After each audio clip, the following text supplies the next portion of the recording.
Hello and welcome to another edition of the Moving Iron Podcast. This podcast is proudly provided by Axon, helping dealers move more iron for almost 100 years. Find out more at axontire.com. Axon was started almost 100 years ago out of a passion for keeping agriculture moving. It's that same passion that drives them today. With a vision for a better experience for both farmer and dealer, they set out to create a better way to move more iron. When you partner with Axon, you get immediate access to a full range of products and solutions designed to meet the complex needs of today's grower. Axon carries all major brands and sizes of tires, wheels, and tracks.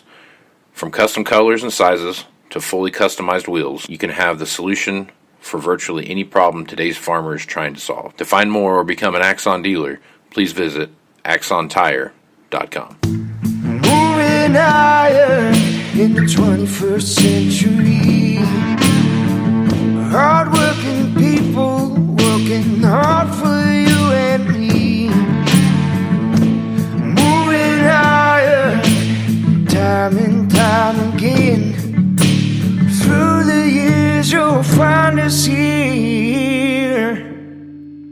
Moving iron. Hello and welcome to Moving Iron Podcast number 213. This edition of the Moving Iron Podcast is brought to you by Axon Tire, helping dealers move more iron for the past 100 years, and tractorzoom delivering insights. So if I am an equipment dealer, which I am, right?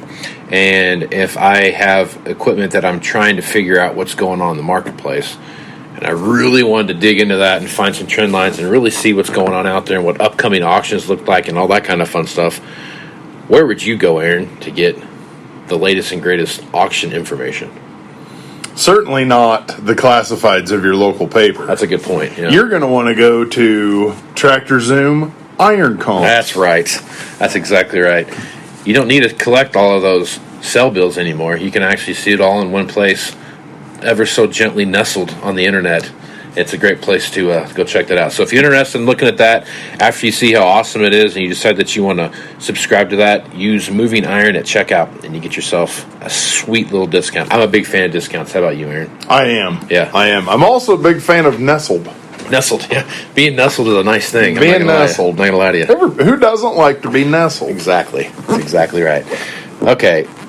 Aaron and I are going to give our monthly kind of State of the Union as we see things and where we're at, and kind of give a report on what we see out there as far as numbers goes, as far as retail listings on the internet and those kind of things, and how those are starting to stack up here as we go into really what has been a what is the term that the analysts use all the time? Blow off top market. As you take a look at what's going on, there is a million reasons right now that point to commodity prices going higher than where they are now. So you've got Brazil, second season corn is got planted late, and right now pollination isn't looking like what they think it's going to be. There's a lot of drought and those kind of things. So that's under a lot of pressure, which that was supposed to be the saving grace for the rest of the world when it came to having some carry-out stock and what that looked like. So if that does happen and that does continue to be a problem, we're going to see a big issue there. We have a makings of a drought situation in the U.S. right now. You look at the Midwest and the High Plains, there's been some pretty decent moisture come through, but there's no real subsoil moisture in there. And if you listen to my podcast on Thursday that I released with Sean Hackett, he talks about a NOAA metrics that they use called the evaporation content of the soil, what that looks like, and we're going to start seeing that where there's the first, 12 to 18 inches are pretty wet, but everything below it's not there, and as the wind blows and heats up and blah blah blah blah, you run into all kinds of issues there. So we could easily start seeing some issues pop up there with that. So what's that called? Evaporation index of the soil. Yeah, evaporation. That's fantastic. Yeah, is that online? That's real. Yeah, it's NOAA, like the NOAA weather. Yeah, with the bird. Yeah.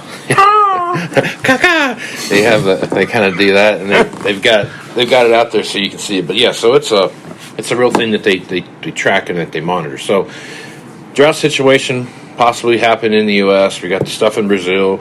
We've got all the freeze situation going on with the wheat that we see. That we won't really know that till combines start rolling in Texas and Oklahoma, and by the time they get to Kansas, they'll know pretty well what they've got going there. The situation in France with the freezes they've had over there.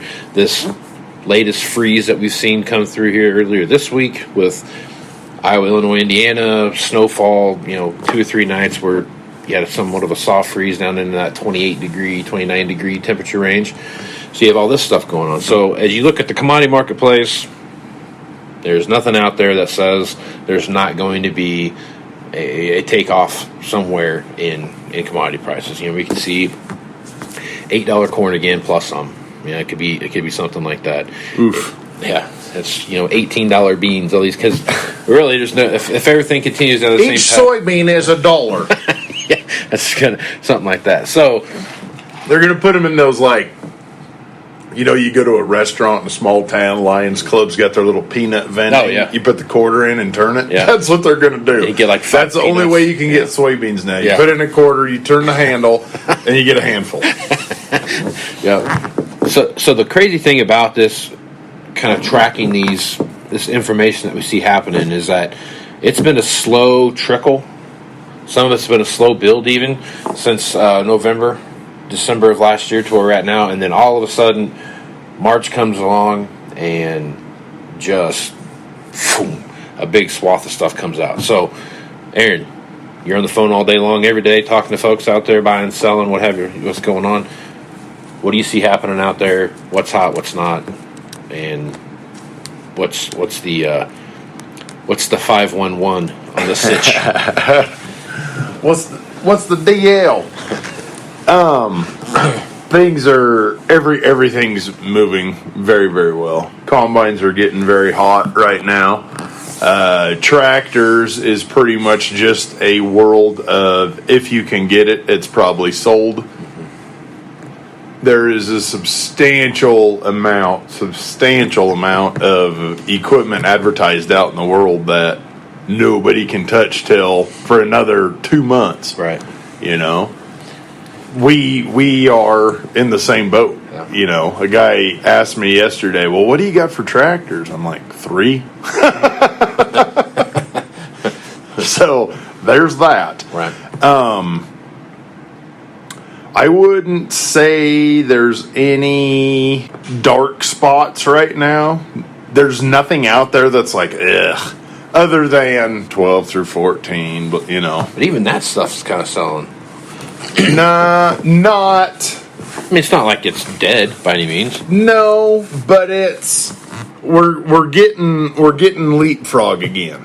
You follow me? Yeah. But we're not jumping to new. We're jumping the 14 guy is jumping to the S7 instead of that 17. Right. Yep. Or that 18. Yep. He's getting a 1920. Right. So that means there's just until 30 years from now, when I retire, until we get to that point, 12 through 14s are always going to be there and always just piss you off. Yeah. We can't ship them out of this country fast enough. Right. But so those aren't, they're not a super bad dark spot. Yeah, they're selling, but there's no super dark spot. Sprayers, of course, sprayer buying is still kind of seasonal, it seems like. Right. More than they probably should be. So it took a while for that to get going, but now sprayers are pretty hot. Yeah. Especially large frame, which of all the sprayers, the 45 and the 4060, 60's not so much because they're so new. There's just not a lot of numbers out there if you want one. But 4045s can get soft at times, pretty bad. And I feel like that's kind of where we were with them a year ago. Right. And now they're hot. Yeah. So everything, all in all, demand is pretty good on everything. I'm actually surprised with. I thought used planters would be a hotter thing this year. Yeah. Than they were. I thought so too. I think this kind of goes back to like everything else we've talked about. It seems like the high speed planters that are sought after, highly sought after, but it's that like the precision donor type, Right, is one that's kind of a lagger. Right. We thought that'd be kind of following a different path, than what I right. thought Or it in would the be. green world, the last of the 70s versus the 75s. Right. Yep. Everybody's jumping. The 09 guy is getting 16, 17. Yep. So So there's plenty of stuff going on there. plus, I bet, as we'll see, because when's that? June 1st? Is that when that takes off? I bet you'll see. I get a feeling it was like, well, we'll try a couple more upgrades. We'll go through it one more time, and then because we know where the price is at for stuff, we'll buy one. We'll order one this year and get exactly what we want. Blah blah blah. I think you guys on the news side will see a lot of that in the planter world. No, I think you're right. I think too is especially as you look at to like 22, some of the futures out there at 22. I mean, I think December 22 corn is like 465. I mean, so you can really forecast out there ways and still lock in some pretty good numbers out there. Compared to what we've seen. I mean, it's not the 550. I mean, you see some profit taking today. You're seeing that for sure. You have 4 days of limit up corn, and then all of a sudden the guy's like, I feel like I'm going to take some money out, take a little profit here, But as you take a look at all the stuff that we got going on, planters are rolling, guys are getting out there, getting after it. It's been a pretty quiet start. I mean, we've had some snow and some those kind of things out here, but really once we get past that weather situation, it's not like it's too muddy or too dry or too anything. It's kind of almost premium planting conditions right now. It is. It really is within our area. We got enough. We had that couple inch rain and foot of snow or whatever, and then surface dried out, and then we got another half inch and another wet snow. So I mean, we're just like you said, in that first foot or so, we're pretty charged up. 6, maybe not a foot. I shouldn't say a foot. First 6 inches. So it's going to be. It ought to be just great conditions to get rocking and rolling. It's going to be a matter of, is that it? Right. Or not? Exactly. Yeah, I think that's the play that we're going to be looking for this year, which is going to definitely drive up the stuff that you see happening out there. So what's that old adage, if $3 corn at 180 bushel is the same as $6 corn at 90 bushel. Right. I mean, so you start playing that game. Right? Yep. All right, so let's take a look at some of these numbers and get a good feel for where we're at from the market over since January and kind of trace our way back here. So last time we did this, we kind of started back in November and what that looks like and how that combine situation has changed and those kind of things. So January 1st, there were 11,369 combines on the market, right?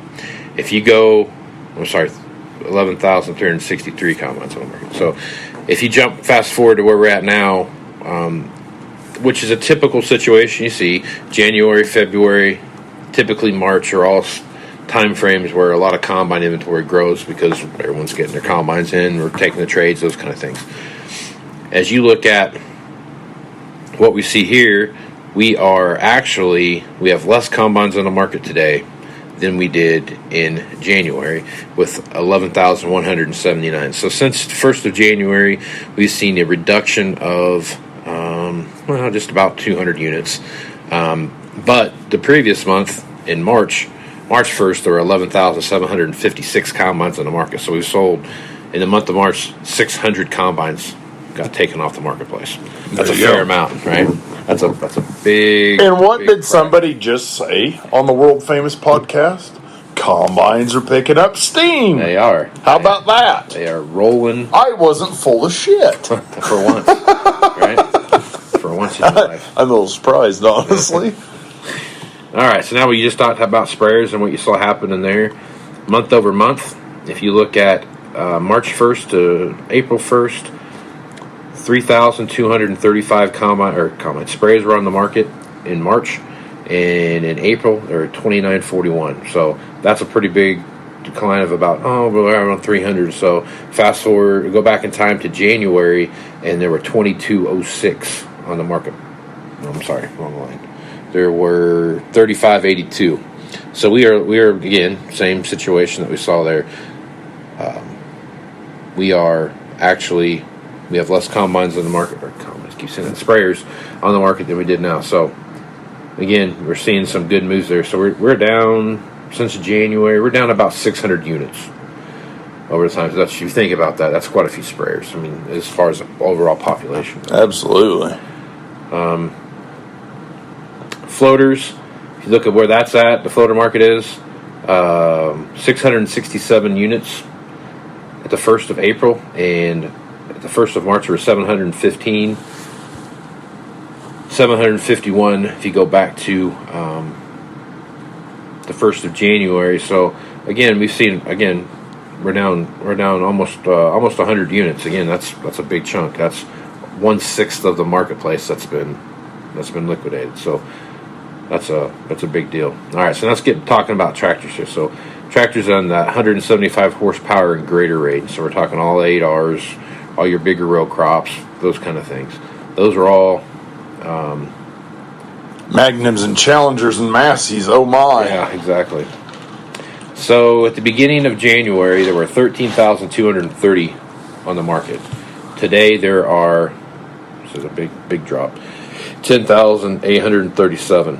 So roughly 10% of the tractor population has vanished since the first of the year. That being said, in the month of, so you're looking at about 3,000 units between the two, 2,500 between the two, between January and April. From March 1st to April 1st, March 1st there were 12,189 tractors on the marketplace in that range, and now there's 10,837. So it decreased in value by about 1,500 units, right? That's a fair amount. That's a big swing. That is. That's a real big swing. So scroll down here and take a look at where we're at next. So tractor's obviously hot. That's typical thing is get the new tractor updated type of thing. That's pretty typical year over year. Yep. But hot is kind of underselling it. I would go with at least like quadruple hot. Yeah. Do you have a tractor? Yes, I'll take it. What is it? I don't care. If tractors were the drought map, it would be magenta. Folks, we're just going to go ahead and throw this out there, Industrial Dragon purple. It is purple. So we've got that going for us. Now, row crop heads. So we're talking corn heads here. 5,812 1st of March, and which this does make a little bit of sense here. 1st of April, I'm sorry. 1st of March, there were 5927. So we lost about 100 units there, a little over 100 units. Go back to January, it was 5574. So the market's actually gone up in the number of units that are out there. But I think if you take a look at some of these aged corn heads that have been on the marketplace, some of these newer aged, like some 19s or some those kind of things. Right. There's been a bigger move there where there's been more units that have been coming in to trade in. Absolutely. So that's starting to be true. All right, planters. Jump down here and take a look at planters. In April, 3778, and in March there were 3913. So we're down about 125 or so units month over month. But if you go back to January, there were 4460. So we're down a ton. We're down about, isn't it? We're down about 700 units roughly, right around there. So that's, again, it kind of speaks to that upgrading the planter type of thing. That, again, that's 25% or almost of the overall marketplace that's been sold. So that's a big jump. So apparently I was full of shit that planters aren't selling. Well, I don't... I thought they would. But also, we don't really have any used planters. True. So you're kind of insulated from the action. That is true. Forage harvesters. There is, so in January there were 1162. In March, they were 1181, and in April, they were 1175. So we spent some time talking about forage harvesters the other day. Last time that we had that conversation, and I still think if you're sitting on a forage harvester right now, you will have an opportunity to sell some forage harvesters this year if this drought situation continues the way we think it's going to. So I think there's going to be some opportunities there. The positive thing about the forage harvester market, again, a lot of those get traded in at the first of the year because they're getting their new ones ready for the early spring haylage season and whatnot. So we did have a ramp up. So since January to April, that market has grown 13 units. So that's not too terrible bad considering what we had. The good positive thing is unless you have one of the 13. That's true. The positive thing about this is that each month is a steady decline over the previous month, so that's good. Shows there's some action there. So that's kind of the listings there of kind of what we track and what we see happening out there. Jump over and take a look at the hour ranges of what we got here. So I track the hour ranges on purpose for the idea being that to me it's important to know where the glut of equipment is. And on tractors right now, it's pretty much the same across the board. If you start looking at any of then this would be in that 175 to 300 horsepower range. If you're looking at any of these things happen, you have the overwhelming majority of that tractor is pretty well kind of even. There's like equal amount of tractors in each bucket.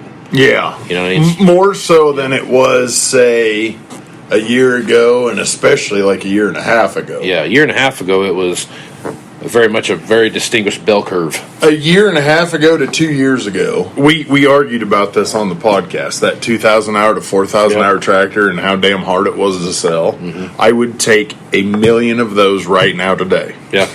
It's amazing how much that flipped. People will call and be like, well, I don't really care what it is, something in the 2,000 to 4,000 range every damn time. Because it's a price point. Yep. You know what I mean? Exactly. They don't necessarily want the $90,000 tractor that's got 7,000 hours on it, but they don't necessarily want the $250,000 tractor that's got 500 hours on it. They want 150 to 175,000 is kind of what they're shooting at. Exactly. Now, if you step back and take a look at that same hour mix with combines, it's a very much that same glut of machines still fall in there. That 1,000 hour to 2,000 hour glut is still there, you know, and that. And I think that glut always will be. Yep.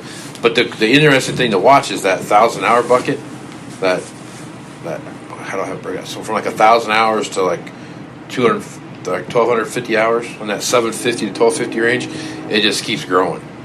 So those 16, 17, 18 model machines are starting to come in, and the 19s and the 20s are taking their places. And so that's another interesting thing to watch. But I think, so same with sprayers. I mean, the sprayer deal is very much reflective of what you see in the tractor spread. There's pretty much an very equal amount of sprayers in hours as far as numbers go in each bucket. It's really starting to shape up that way. So, you know, I didn't track this. I wish it'd have been awesome to have tracked this since like 2008. So you could have this data that you just had at your fingertips to watch. To watch like the ebbs and flows and those kind of things, and really track these things and what that looks like. So I'm venturing to guess, because you got to remember, 2008 Minneapolis wheat was like $25. It had a huge spike, it just went through the frickin' roof, right?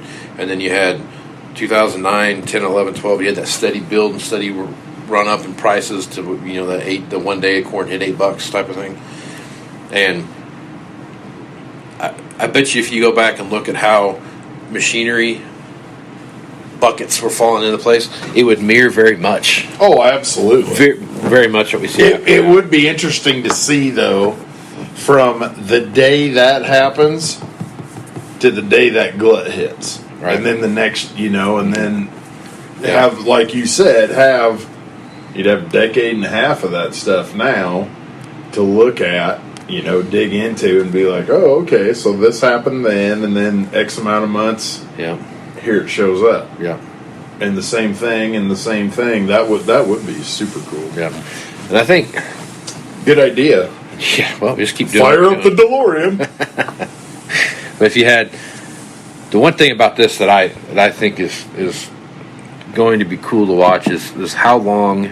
Like, we've talked about it, but it seems like every time we get a little bit closer to what we see happening with EOPs and those kind of things, and how that... across the spectrum. I mean, whatever's happening with Case and New Holland and whomever, Deere and everybody, is that how long is that ramp up time going to take to get back to where, and it's going to happen. We're going to have a situation where they're going to get all kinds of new orders. It's just going to happen. Oh, yeah.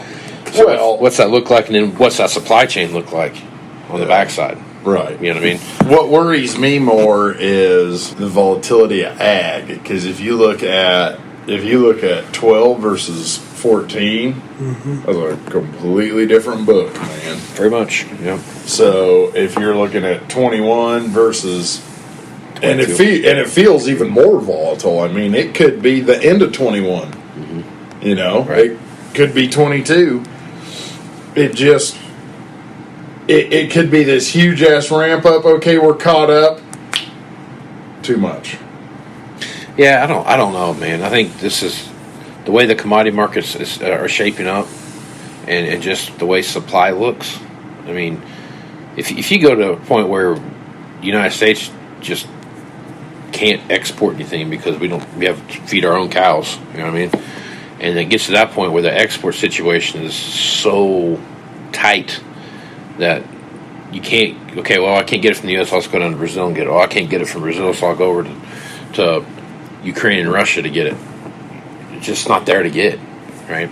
That's where that backfilling of that will take a long time. Oh, I got it. Yeah. Even if you have the next year, if the next year after that you go out and have a bin busting record crop, I mean, you're gonna be kind of caught up, but you still got to go out and feed all the cows again. You still got to go out and do this and do that. I mean, so there's going to be this whole thing. You got to feed the sheep too. Feed the sheep. I'm tired of the prejudice on here. Yeah. Sheep lives matter, man. They do. That's going to be interesting to see how it works out, man. I mean, this could be one of those deals where the catalyst of high commodity prices is a bigger deal. Like it's a more standardized thing, and when you start getting that tight, then you start looking at, okay, well, if I'm going to pay you whatever for this bushel of whatever, then I want it to be a certain way, right?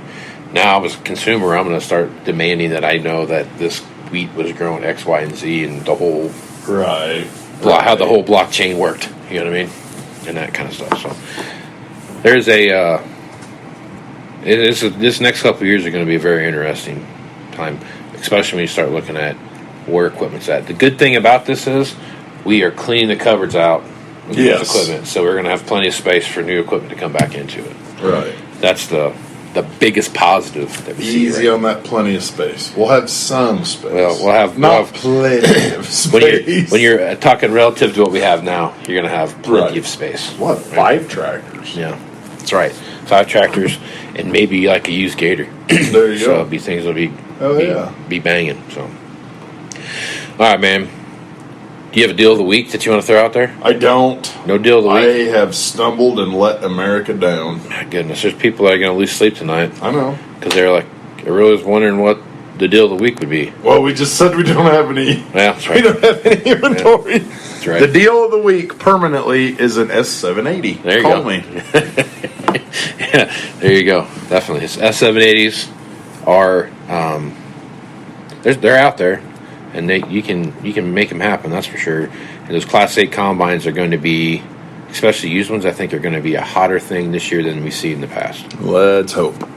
I think so. I think that upgrade's coming. I'm going to take my class whatever and go to get that 8. I think that's where if I was betting, I'd be betting on the Class 8 combine market to finally turn the corner and be the most prevalent selling machine combine in the U.S. and Canada. Right on. Right on. Okay. World, I am standing by. Just call. Right on. All right. If they did want to call you and get one of these super sweet deals, what would they do? Speaking of that, my phone number, call or text me. Sometimes text works better. 308-760-1193. Or I'm pretty active on the Ag Twitterverse at Aaron Fintel, Aaron Fintel. And either one of those two ways, man. Right on. And I am Casey Seymour, and you can find me on Facebook, Twitter, and Instagram. That's where you'll find the latest editions of the Moving Iron Podcast, or go to MovingIronLLC.com, and that's where you'll find all of the entire library of the Moving Iron Podcast out there for anyone to go out and listen to and enjoy all 550 some odd episodes. 11 billion. 11 billion, Trebek. And then you have that out there to go. Also, there's some blogs out there you can take a look at and read that I've written over time. Working on my next rendition. Also, if you get the Farm Equipment magazine, very back page. That's I get to put a column in there every week, so check that out. Kind of my rambling thoughts there that I put down on paper show up in the back of that magazine every month. So thanks to the folks at Farm Equipment Magazine for not only putting my articles in there, but also carrying the Moving Iron Podcast on their remarketing roadmaps podcast as well. So check that out. Good stuff there as well. So if you wanted to listen to a great episode of podcasts that come out, a couple friends of Aaron and I both are Landon and Brent over there at the Dryland Farmer Podcast. Pretty good podcast, when you say, Aaron. It is. It's fantastical. It's they're funny. It's a farm ag podcast that doesn't talk about anything to do with ag. So it's loosely, an ag podcast. Yeah. So it's check that out. Get a good listen. So I know it's planting season here, and I know a lot of guys have been running for a while. But if you're listening to this inside the tractor, I know it's a hectic time of the year. I know a lot of things are trying to get done all at once, but remember that safety is the most important thing when you guys are out there, and everybody going home at night with all 10 fingers and 10 toes and 2 legs and 2 arms is the most important thing at the end of the day. So keep your head on a swivel and be safe. And with that, I am Casey Seymour with Aaron Fennell. Let's go with some iron, folks. Out. You want to have a meaningful competitive advantage to help sell more equipment.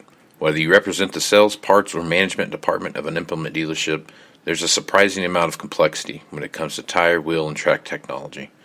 Let Axon worry about that so you can get back to supporting your customers. Axon has leveraged years of experience to create a streamlined process that gives you a proven path to help today's grower and sell more equipment.